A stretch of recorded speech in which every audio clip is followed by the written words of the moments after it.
অনেক সাধনার পরে আমি পেলাম তোমার মুখ, পেলাম খুঁজে ভুবনে আমার আপনজন।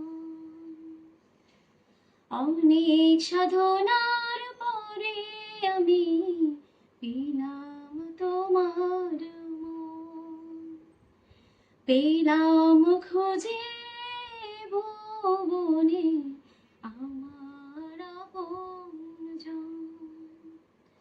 তুমি বুকে টেনে নাও না প্রিয় আমাকে, আমি ভালোবাসি ভালোবাসি ভালোবাসি তোমাকে। আমি সুরাইয়া দীপা, খুলনা থেকে আসছি বধুয়ার গানে।